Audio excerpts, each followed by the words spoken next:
Hey, what's up, everybody?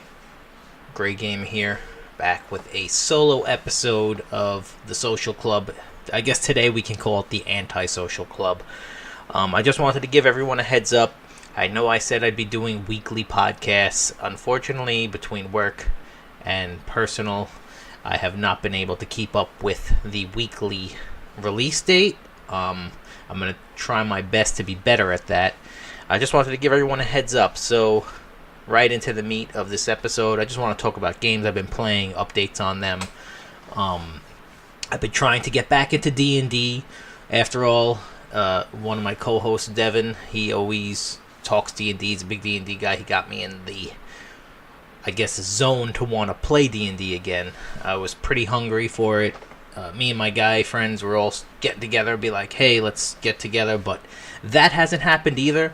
But for those of you that like D&D or haven't played in a long time and want the nostalgia, there's this really cool website that I found out about that you might already know, but it was new to me, so I'm going to pass the information on to you. It's called D&D Beyond, and basically it's a digital version of all the books, which obviously you still have to buy the digital versions of the books, but it's really cool because you make your character sheets and you upload them. Well, I guess they're already there. You don't have to upload them. You digitally create your characters with all their skills and their stats, and you put everything right on the website, and then you get a link to your character sheet, and you can send it over to a DM who's going to put a game up on one of the digital sites like Roll-D20, or I think that's what's called, or Roll20.net or something like that. Anyway, I found out about it. Really cool resource to have, and actually, I probably had more fun building character sheets than actually trying to get together and play a game. Like, theory crafting, all these cool characters are coming up with their background stories. I mean, I might use it and just write some short stories based on these characters because I really enjoyed my time with it. And I started coming up with some cool characters with some cool background stories. So, who knows? Maybe that's something I'll release on the website and just have some stories for you guys to read because I thought they were pretty cool. I think what brought on this want to play D&D was that I've been hungry to play an MMO. I was always an MMO gamer. I used to play WoW religiously back in the day. I mean, an unhealthy amount of WoW and vanilla WoW. I actually played in the alpha of WoW and the beta of WoW, which is giving off my age a little bit.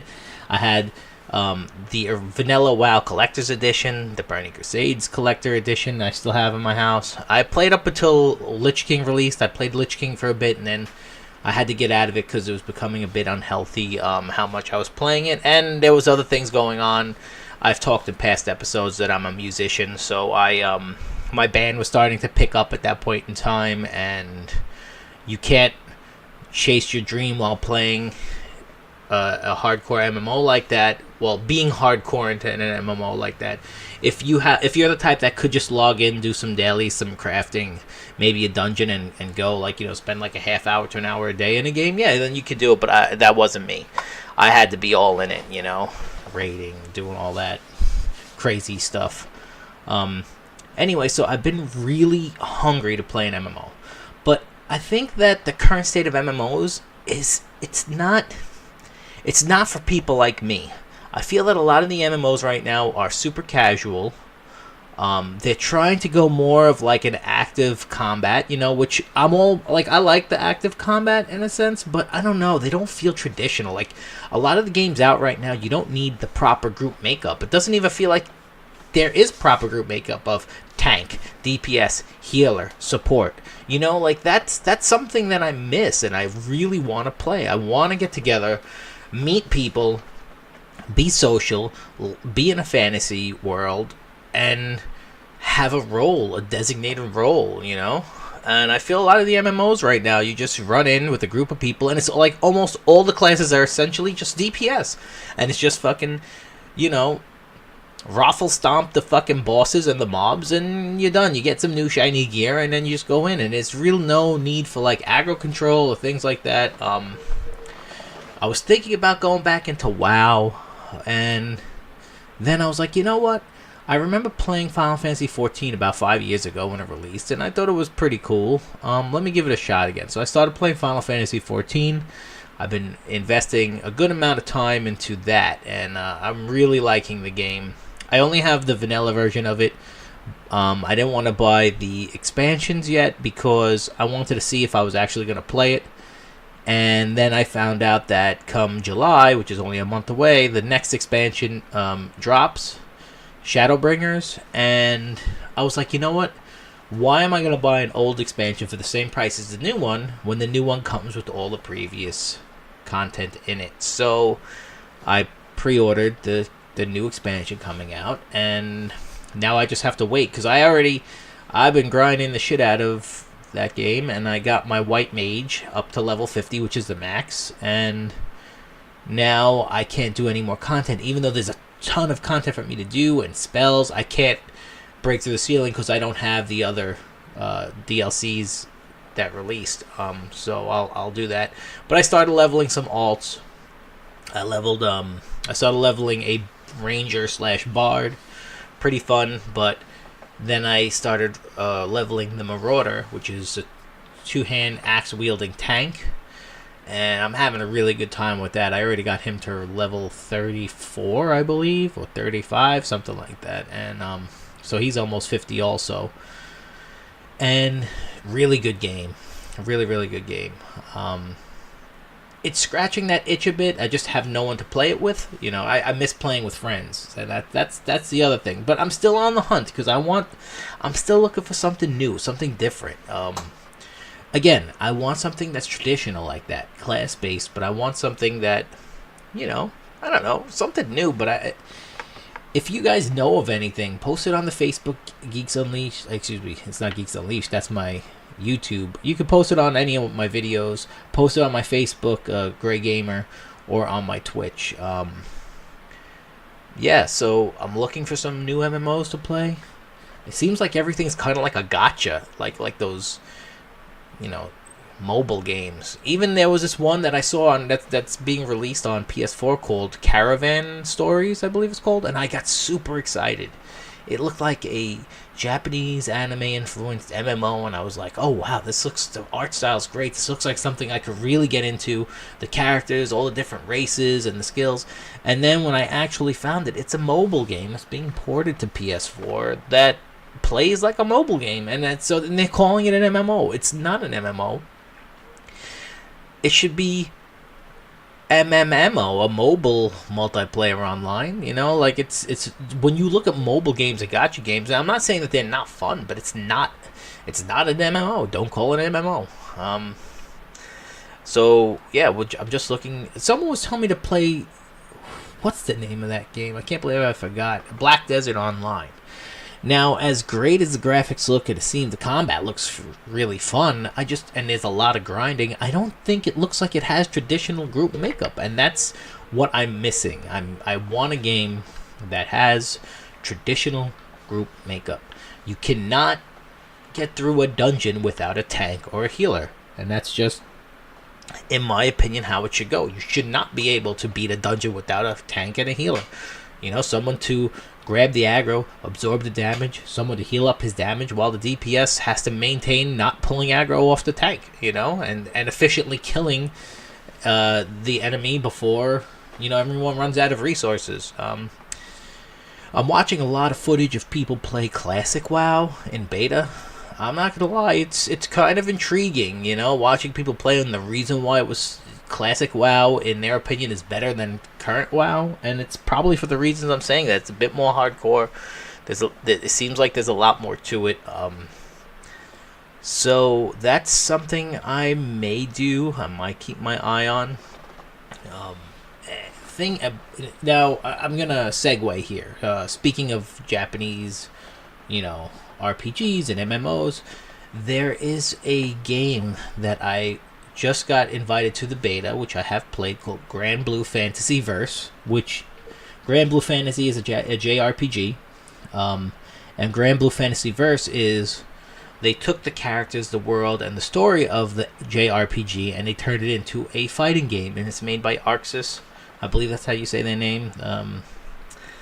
So the beta is very restricted times, so I got in. I had enough time last night to put in about 10 matches, And I'm going to say the game is absolutely beautiful, gorgeous. The graphics are amazing. Color palette's amazing. The characters are so cool. The animations are so cool. I really, really want to like the game. But the problem is, in the beta, there's no training room. There's no... Obviously, they just want to... The beta's there just to test their servers. And I really like how they do their lobbies is cool. Like, you have these little chibi versions of the characters you pick, and it reminds me of, like, the old school RPG where you, like, top down, where you're moving your character around. You're on this flying airship, and it's a 64-player lobby, which is essentially 64 people in the lobby. And on the airship is all, like, traditional arcade machines set up. And to fight someone, there's 32 of them, arcade machines set up. So each arcade machine obviously takes 2 people, and so let's say you want to fight someone, you would both go over to one of the empty arcade machines, and you access it, and you start the game up. It's pretty cool. And then if the person wants to keep fighting on you, they just stay.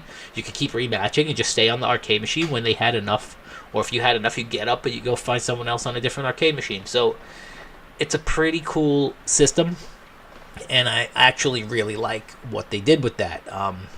Again, and I understand in beta that they're testing the servers, they're stress testing what they could do, The only thing is that the people that I have played against in all 10 matches, one of 2 things. They've either had access to earlier betas, maybe alphas that I have not. Maybe they went to conventions and had hands-on time with the game, or they literally just were playing at every opportunity, every moment from the open times of the beta, because I came in, like I said, no training, no tutorial.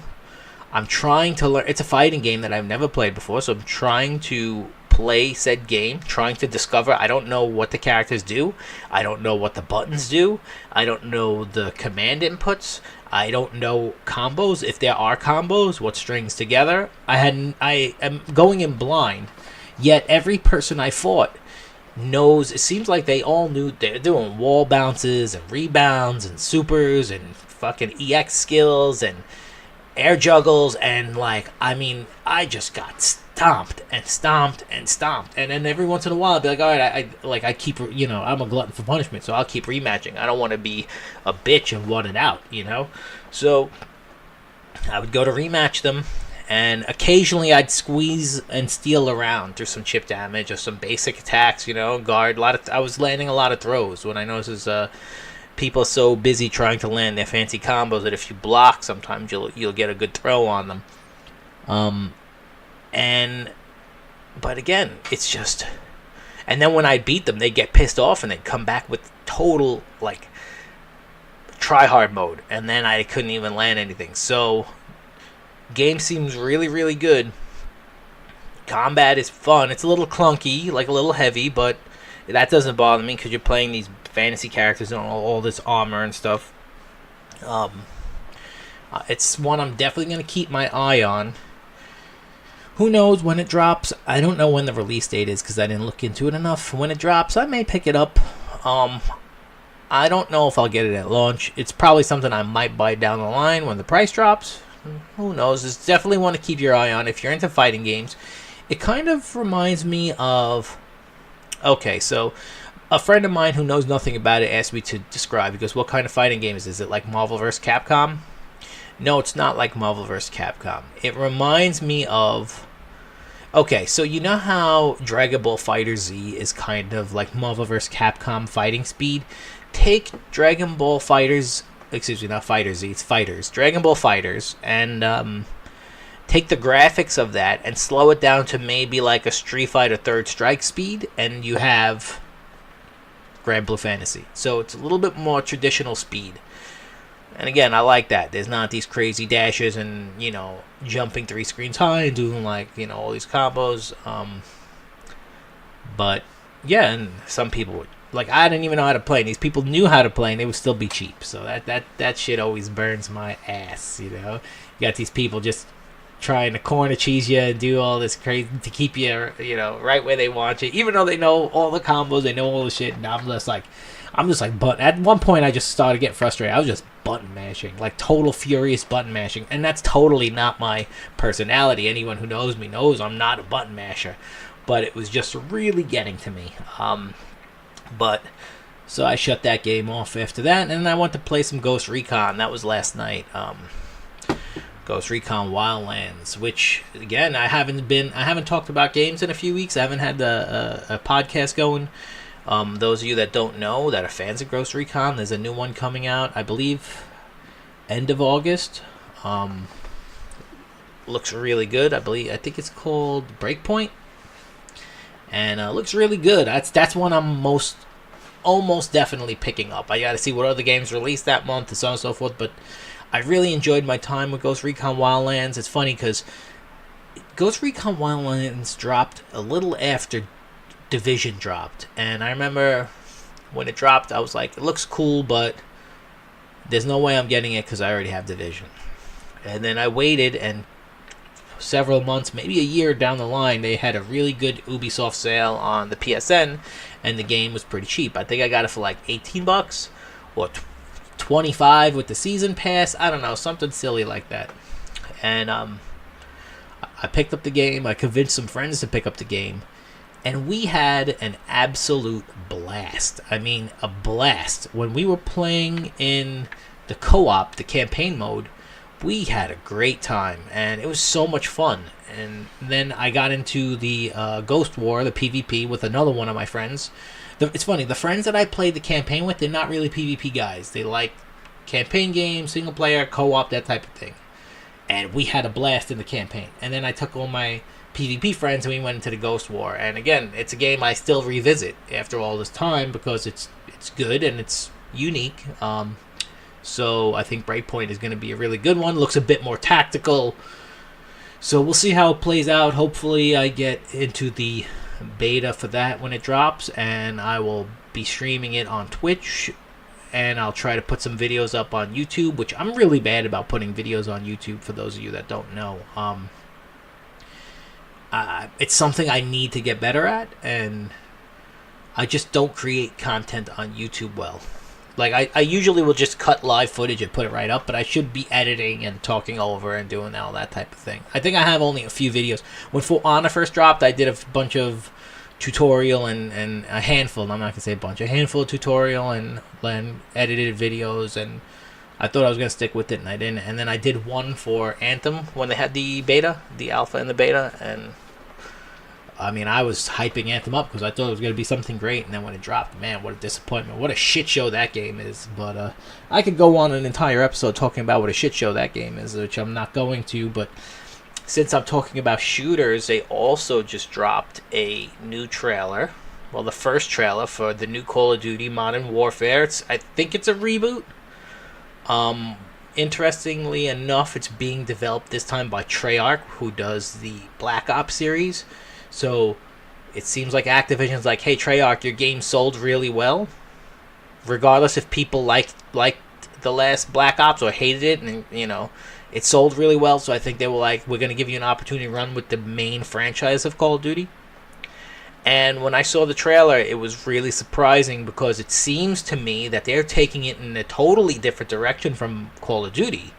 From the footage, it looks more like Battlefield 4 when the Battlefield 4 trailer. So here we are.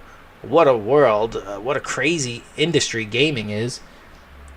Battlefield is doing shit that isn't Battlefield at all. And Battlefield 5 was a major disappointment. Battlefield 1 was a disappointment, in my opinion. I mean, it was a fun game, but I just wanted some Modern Warfare. I mean, Battlefield was my favorite franchise, and I love shooters, and it was my favorite of all the shooters, and I'm still a Battlefield fan. I want to say I'm a Battlefield fan, but the past few entries have not been good. They've been good, but they don't have enough to hold my attention. I'm like, I pick up the game, I'm in the honeymoon phase with it, I'm like, wow, this game is great, look at these graphics, look at this, oh yeah, they added some really cool stuff in, and then I play it for 2 or 3 weeks, and then I don't have the want to go back. I'm like, Yeah, there's only a few guns in it. Yeah, there's only a few maps in it. Battlefield 4 had so much. So many great maps, so many great guns, so many attachments, so many gadgets. Everything had its own kind of leveling system, and it was really, really good. And Battlefield 3 was amazing. And obviously, the Holy Grail, Bad Company 2, was really what got me like hooked on playing the Battlefield series. I always liked it. I used to play Battlefield 2 back at an internet cafe in like 2001 with some friends or something like that. Some crazy year like that, maybe 2002. So I was always a really big fan of Battlefield, and I'm hoping that the next Battlefield, whether it be on PS5 or another PS4, just take us back to current modern warfare and just give us, traditional Battlefield. And when I say traditional, I don't mean World War II, I don't mean World War One, I don't mean fucking Vietnam War. Give us modern warfare, and that's what Infinity Ward is doing. They're giving us Call of Duty Modern Warfare. It looks, from the trailer, it looks a lot more tactical, slower paced. I mean, it looks really, really good. And like I said, it kind of reminds me of what Battlefield was at its heyday.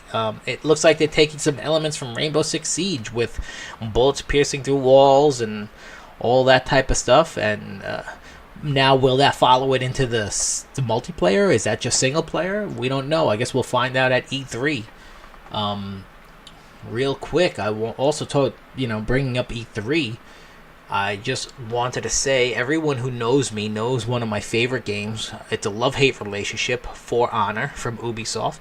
I'm excited. They said they're going to be at E3 with some surprise information. I got my fingers crossed. I want there to be a sequel in the future. And I actually hope it will be a sequel for PS5 and the next gen, along with PC, because I have a PC and I have For Honor on PC, and it runs amazing, but all my friends play console. And For Honor is my squad game. That's the game I go to with my guys, with my squad, and we fuck shit up or get our shit fucked up. And I know they're not going out and buying computers, or even if they have them, they're not going to be playing games on computers because it's just they're more of a console player. So we will hopefully see a next-gen For Honor 2. This is all speculation on my end. With 60 frames, God please. Because that's what makes, I believe the frame rate makes such a difference on PC. The attacks are actually reactable, where on console with the 30 frames, a lot of the attacks are not reactable, and you could watch a ton of videos on it, read a lot of shit on the Reddit forums. People are not, the current console got shit on with that. But anyway, enough about For Honor. It's a small community. Hopefully that community is here listening to this, but if you're not, there's one more thing before I go that I really want to talk about. There was a point in time when I was playing Dead by Daylight a lot. I mean, I was streaming it a lot too, and I really liked it. It was when it dropped for free on PS Plus, and I didn't even know much about the game. I played it, loved it. Well, Behavior Digital Incorporated, the company that makes Dead by Daylight, they were working on a new game, which I didn't know, and it's in early access right now. It's called DeathGarden. If you're a fan of Dead by Daylight, do yourself a favor and go check out some footage of this. It's on sale right now, from now until June 6th. It's only $10. I didn't pick it up yet. I plan on doing it before June 6th. And it's, what I'm saying is Dead by Daylight X Destiny. It's a fast-paced shooter with some skills, and it's not really, it's Dead by Daylight, but only you have shooter mechanics and people trying to escape some crazy dark fantasy world, space influenced, and looks really good, man. Check it out. When you check it out, I'll probably put up some streams of it soon, and hopefully a video too on YouTube. And once I get some hands on, I'm going to put another podcast up, probably talk about it, and at that point I'm going to call this episode a wrap, and we will see you all on the flip side. I'll catch you all next time. Thanks for joining this episode, what I call the AntiSocial Club. Thanks.